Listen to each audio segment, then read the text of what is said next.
साले को, पकड़ो साले को, पकड़ो साले को, पकड़ो। पकड़ो, रुक, पकड़ो,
जब कभी भूकंप, तूफान या बाढ़ जैसी कोई प्राकृतिक आपदा आती है तो हम कुदरत को दोष देते हैं। हमें लगता है कुदरत हमें नुकसान पहुंचा रही है। लेकिन क्या आपने और हमने कभी यह सोचा है कि हम कुदरत को कितना नुकसान पहुंचाते हैं?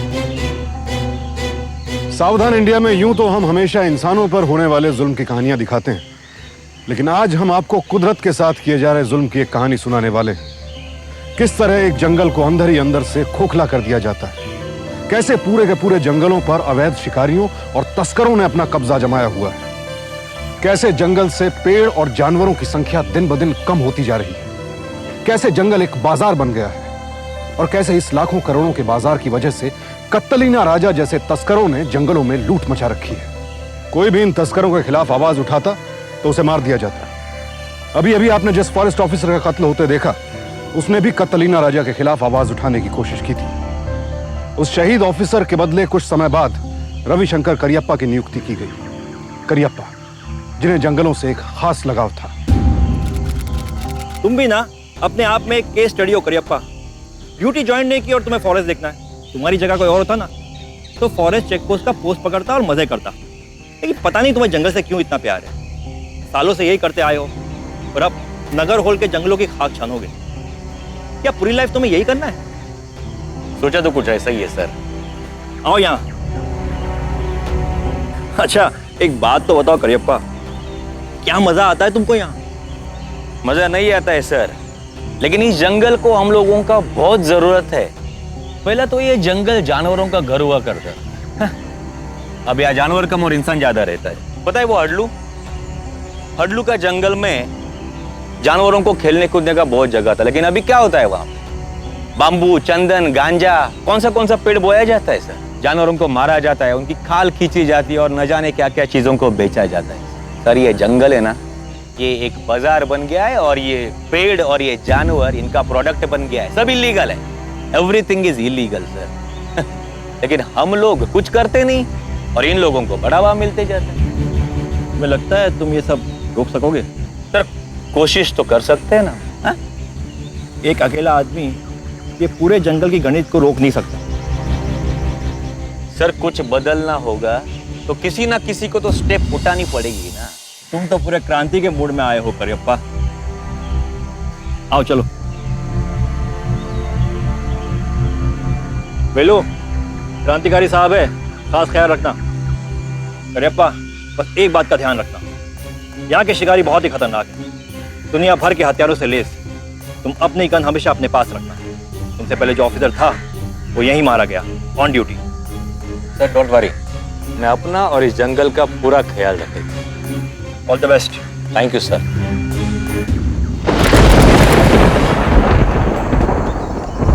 तेज बारिश होने वाला है,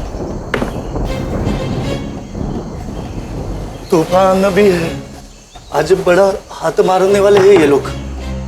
वेलू, किसके बारे में बात कर रहे हैं? कुछ नहीं साहब, मैं तो ऐसे ही बड़बड़ कर रहा था। वेलू रुक। किसकी बात कर रहे चलो मैं तुमसे पूछ रहा है किसकी बात कर रहे तू? सर वो कटरीना राजा, मतलब अंधेरे का राजा, वो अंधेरे में आता है और अपना काम करके फिर से गायब हो जाता है।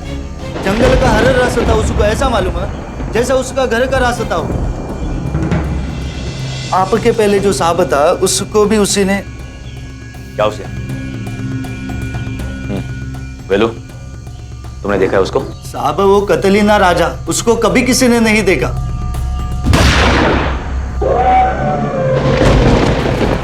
वेलू टॉर्च ले। साहब कोई फायदा नहीं। वेलू टॉर्च ले। आप मत जाइए, आपके साथ कोई और है भी नहीं और अकेला बाहर जाना बड़ा खतरनाक है। वेलू काम है वो मेरा। हाँ तुम अपना वॉकी टॉकी ऑन रखना, कुछ होगा तो मैं बोलता हूँ तुमको, ओके?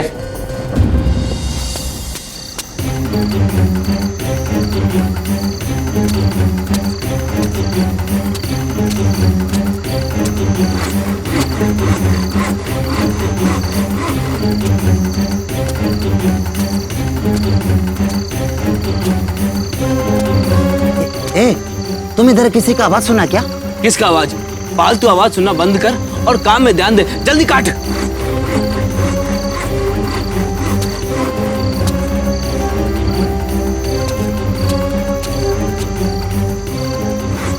काट जल्दी।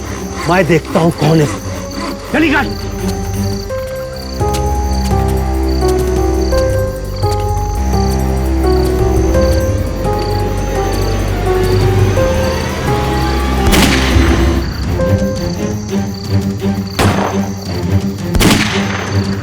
जल्दी काट, जल्दी काट।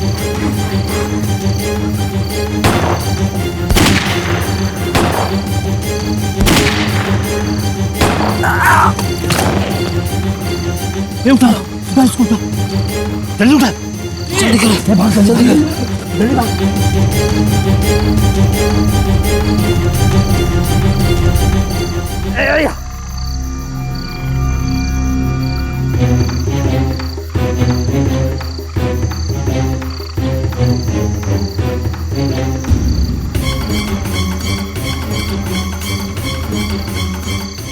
मार दिया।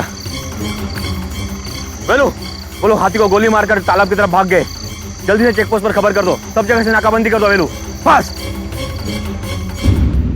पूजा करते समय सबसे पहले भगवान गणेश की पूजा की जाती है। एक तरफ तो हम अपने इस प्रिय भगवान को इतना सम्मान देते हैं और दूसरी तरफ उनके प्रतीक हाथियों की निर्ममता से हत्या करते रहते हैं। आखिर क्यों इस तरह मारा जा रहा है जंगली जानवरों को? क्यों सरकार इसे रोक नहीं पा रही है? 2006 के वाइल्ड लाइफ प्रोटेक्शन एक्ट के तहत बाघ या अन्य किसी संरक्षित जानवर को मारना या नुकसान पहुंचाना एक दंडनीय अपराध है। लेकिन रवि करियप्पा सिर्फ कानून के सहारे बैठने वालों में से नहीं थे। वो अपनी जान पर खेलकर भी इन बेजुबान और बेसहारा जानवरों को बचाना चाहते थे। लेकिन अफसोस की बात यह है कि अपनी इस मुहिम में उन्हें अपने डिपार्टमेंट का सहयोग भी नहीं मिला। सर मैं आज सुबह होते ही उस जगह गया था जहां पर उस हाथी को मारा गया। वहां पे कुछ शिकारियों के पैरों के निशान मुझे मिले।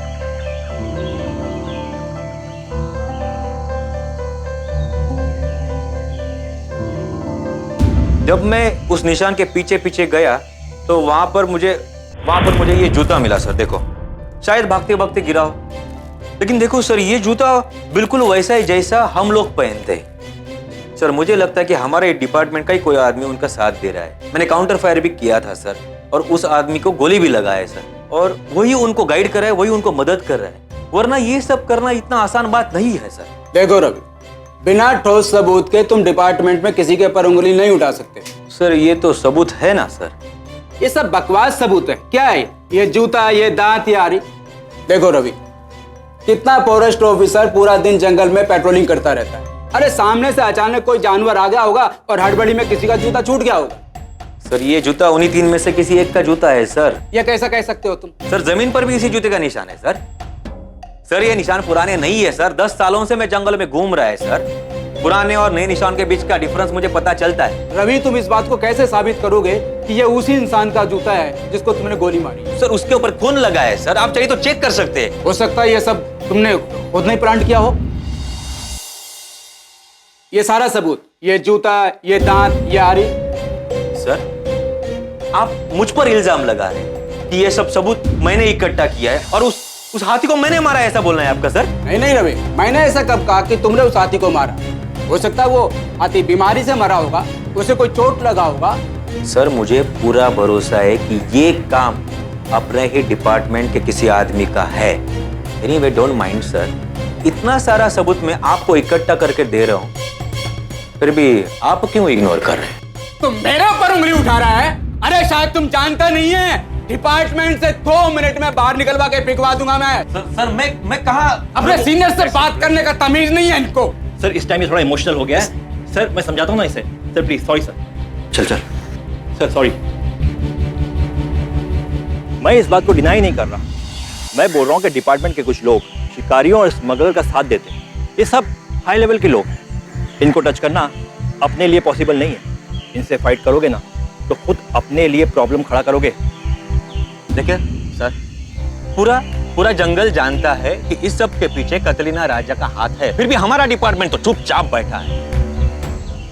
सर मैं आपको एक बात बोलना चाहूंगा, पूरा जंगल खत्म हो जाएगा, एक भी पेड़ नहीं बचेगा, ना तो एक जानवर बचेगा। मेरा नौकरी गया ना तो सर फिर भी चलेगा, मेरा जान भी गया तो भी चलेगा। डैम इट, लेकिन मैं नागरहोल के जंगल को बर्बाद नहीं होने देगा सर, नहीं बर्बाद होने देगा इसको। करियप्पा चुप बैठने वालों में से नहीं थे। उन्होंने चंदन की तस्करी करने वालों और अवैध शिकारियों पर धावा बोल दिया। उन्होंने कुर्ग के उन संपन्न परिवारों को भी नहीं बख्शा जो जंगल में महज शौक के लिए शिकार करने आया करते थे। बहुत जल्द करियप्पा ने जंगल में होने वाली तमाम गैर कानूनी गतिविधियों पर अपना शिकंजा कस लिया। डिपार्टमेंट की तरफ से उन्हें शाबाशी दी गई और सारे अवैध शिकारी उनसे डरने लगे, इस कदर कि उन्होंने उन्हें मगभूता का नाम दे दिया। मगभूता यानी शैतान। उनकी इस तरक्की से सबसे ज्यादा परेशानी कतलीना राजा को हुई। वो तो अंधेरे का राजा था और करियप्पा के आने से पहले पूरे जंगल पर सिर्फ उसी का राज चला करता था। सर आपने तो कमाल कर दिया। इस इलाके पर शिकारियों का राज हुआ करता था। कतलीना राजा तो जैसे किसी गुफा में जाकर छुप गया है।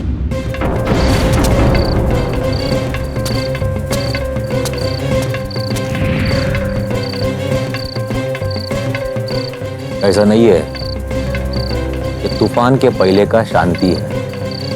वो अपने आप को पहले से ही जंगल का राजा मानता है। वो इतना जल्दी हार नहीं मानने वाला। वो सही मौके का तलाश कर रहा है। करियप्पा की वजह से हमारा सब कुछ बर्बाद हो गया। समझता क्या है अपने आप? ये जो जंगल है उसके अप्पा का घर है। इतू काड़ू न बंधो, हम इस जंगल का राजा है। तुम लोगों से कुछ नहीं होगा। अब हम देखेगा, काट के फेंक देगा। देख बेटा, हर जानवर जंगल में अपना एक जगह तय कर लेता है। वो जगह साहब जी कॉफी। वो जगह उसका खुद का जगह है, हमारा नहीं। मैडम जी कॉफी, पानी मैं डाला था। मैडम आप लोग के पीछे पीछे में यहाँ आते तो यहाँ का माहौल है एकदम चेंज हो जाता। देखिए साहब अभी कितने खुश है। अब क्या उसको पढ़ाने बैठ गए? बेचारा यहाँ स्कूल की किताबों से निकलकर छुट्टियां मनाने आ जाते हैं और आप है कि किताबें लेकर उसको पढ़ाने बैठ गए। नहीं, मुझे अच्छा लगता है। ये हुई ना बात स्वामी, ये बड़ा होके बिल्कुल मेरे जैसा बनेगा, है ना शेर? आपने क्या सोचा इस बारे में? किस बारे में? मैंने कहा था ना आपसे कि हम दोनों भी यहाँ पे आपके साथ रह लेते। वहाँ बेंगलुरु में हम दोनों अलग रहते हैं और आप यहाँ पे चिंता सताती रहती है हर समय। देखो रमा, मैंने बहुत सोचा। जब तक स्वामी अपना पढ़ाई पूरा नहीं कर लेता तब तक तुम दोनों का यहाँ पे मेरे साथ आके रुकना कुछ मतलब नहीं बनता।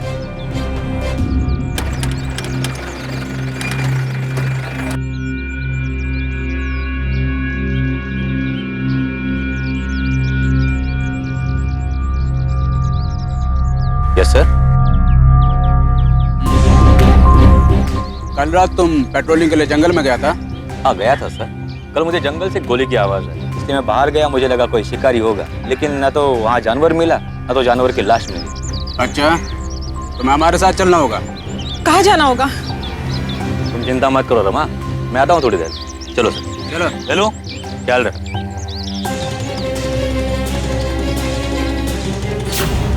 ये देखो रवि, इसको तुम्हारी गोली लगी है। ये कोई शिकारी नहीं है, एक आदिवासी है जो कॉफी प्लांटेशन में काम करता था।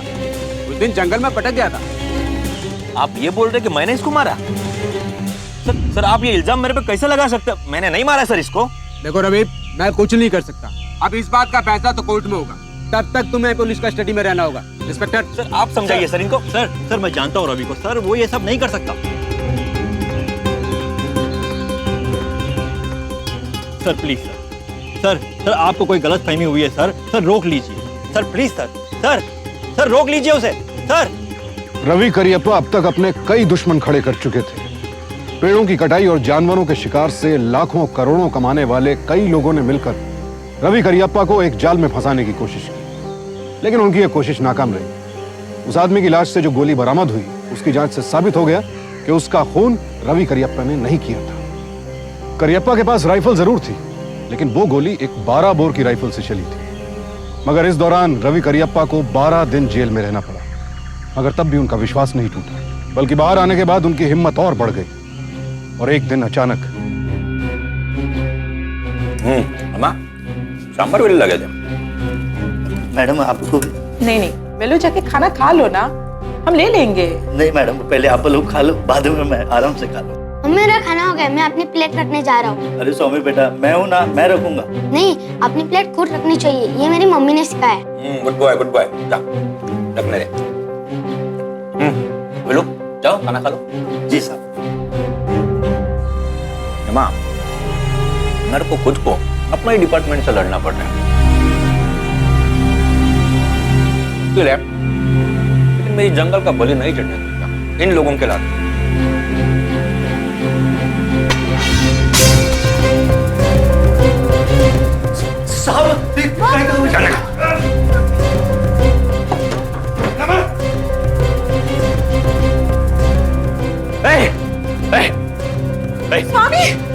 स्वामी बच्चे को छोड़ दे, तुम्हारा दुश्मनी मेरे साथ है। बंदूक नीचे डाल, वरना बच्चे की गर्दन काट डालूंगा। अब्बू,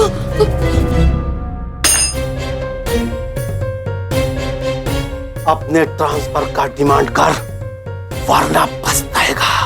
और हमारे पीछे मत आना, नहीं तो तुम्हारे पूरे परिवार को काट डालेगा। इन्हें चाहे बेंगलोर भेजो या मुंबई, समझो? स्वामी स्वामी स्वामी स्वामी स्वामी बेटा,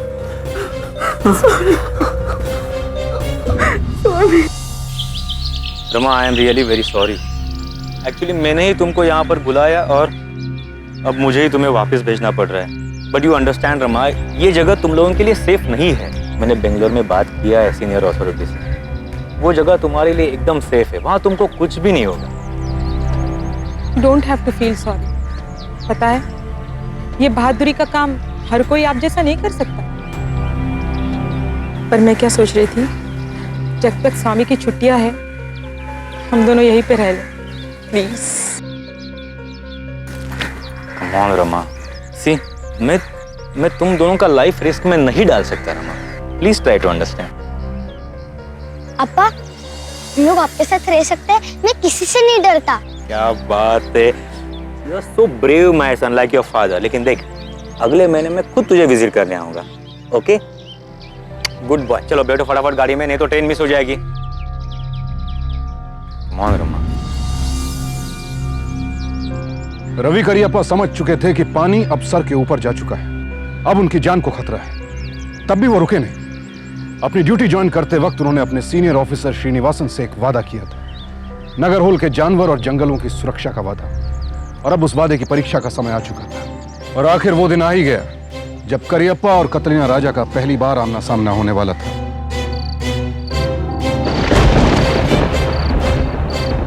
सर क्या हुआ? सर, वो कतरीना राजा और उसका आदमी लोग मुरकल का तालाब के पास घूम रहा है। ऐसा लग रहा है वो लोग हाथियों का आने का इंतजार कर रहा है। हाथियों का झुंड वहाँ अक्सर रात को पानी पीने के लिए आता है। वेलू, वेलू, मेरा टॉर्च और रॉकेट लेके आ, जा फटाफट। जी साहब। फटाफट से। सुनो वेलू, टॉवर में मेरा दूरबीन है, वो भी लेके आ। तुम लोग मेरे साथ चलो, जल्दी वेलू। ये लो साहब। चलो तुम लोग मेरे साथ गाड़ी में चलो।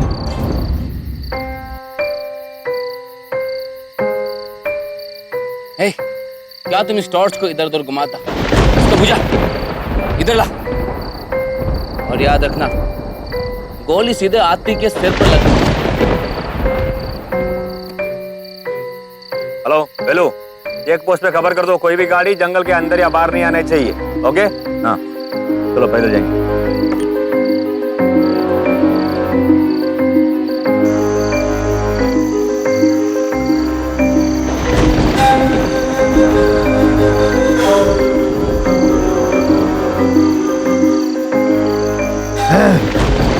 अगर आज हाथी नहीं मरा तो मैं तुमको मारेगा।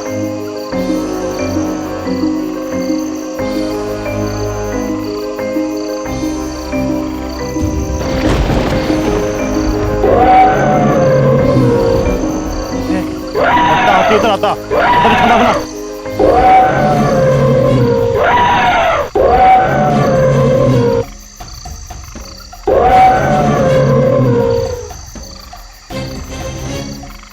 हाथी पानी के पास ही है, तभी वो ऐसा चिल्लाते। हमें जल्दी पहुंचना पड़ेगा।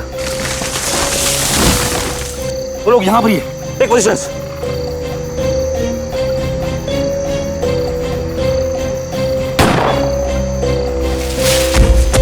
भूत भूत भूत भूत, भागो भागो, भूत भूत भूत भूत भूत, रुको। भूत। सबूत को तो आज मैं नहीं छोड़ेगा।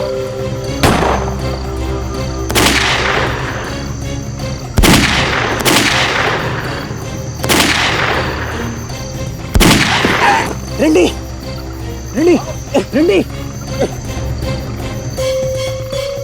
रेडी को लेके और जल्दी से जंगल में बैकअप भेज दे फटाफट। तुम सर लेकिन आपको अकेले छोड़ कमांड यार, टाइम नहीं।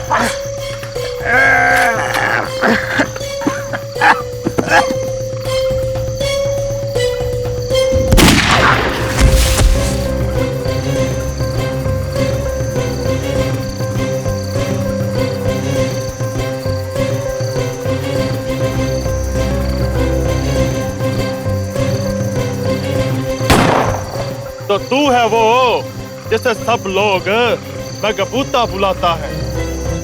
भूता, शैतान, डरते हैं तुझसे।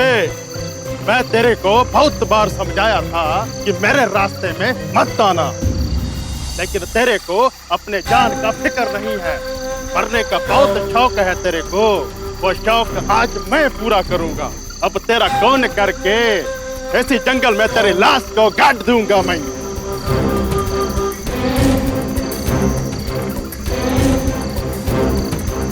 कतरीना राजा, अंधेरे का राजा। सब कहते हैं तुम अंधेरे में गुम हो जाता है और कोई तुझे पहचान नहीं पाता है।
कतरीना राजा।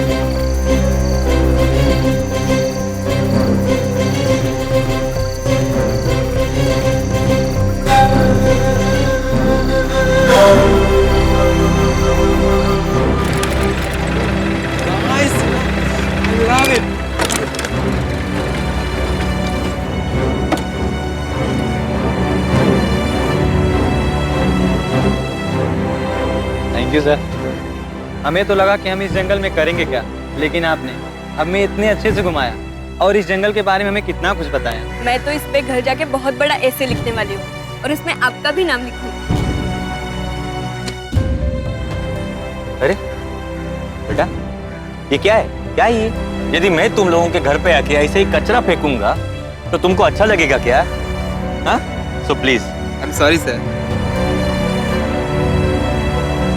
देखो बच्चों, तुम लोगों का जैसा घर है ना, वैसा ये जंगल मेरा घर। मैं इसे कभी गंदा नहीं होने दूंगा। हाँ? ठीक है? चलो अभी एक काम करेंगे, मैं आप लोगों को केले के पत्ते पे खाना खिलाता हूँ। You all will enjoy. Come come. Ravishankar Kariappa ने नगर होल के जंगल में 26 साल तक फॉरेस्ट ऑफिसर के तौर पर अपनी ड्यूटी निभाई। उन्होंने जंगल को एक नया जीवन दिया। चीते, भालू, हिरन, तमाम जानवर अब यहाँ लौट आए। अब ना यहाँ चंदन की तस्करी होती है और ना शिकार। एक इंसान के दृढ़ निश्चय ने सब कुछ बदल दिया। जंगल से जुर्म का अंत हो गया। रविशंकर करियप्पा ने हमारे लिए एक मिसाल कायम की है। उन्होंने साबित किया है कि बदलाव के लिए बस एक चिंगारी की जरूरत होती है। किसी न किसी को शुरुआत करने की जरूरत है बस। श्री रविशंकर करियप्पा 1994 में रिटायर हुए और आज वो नई पीढ़ी को जंगल के संरक्षण और वन्य जीवन के संरक्षण की शिक्षा देते हैं। हम रविशंकर करियप्पा जी की बहादुरी को सलाम करते हैं और आप सबसे आग्रह करते हैं कि आप हाथी दांत से बनी वस्तुएं, जानवरों की खाल या ऐसा कोई भी सामान ना खरीदें जिससे वन्य जीवन को नुकसान पहुंचता हो। और अगर आप ऐसे किसी व्यक्ति को जानते हैं जो ऐसी वस्तुओं का व्यापार करता हो या अवैध शिकार करता हो तो तुरंत पुलिस को सूचित करें। कल आपसे फिर मुलाकात होगी एक और कहानी के साथ, एक और ऐसी सत्य घटना के साथ जब एक इंसान की बहादुरी ने जुर्म को मुंहतोड़ जवाब दिया। सावधान इंडिया, इंडिया फाइट्स बैक।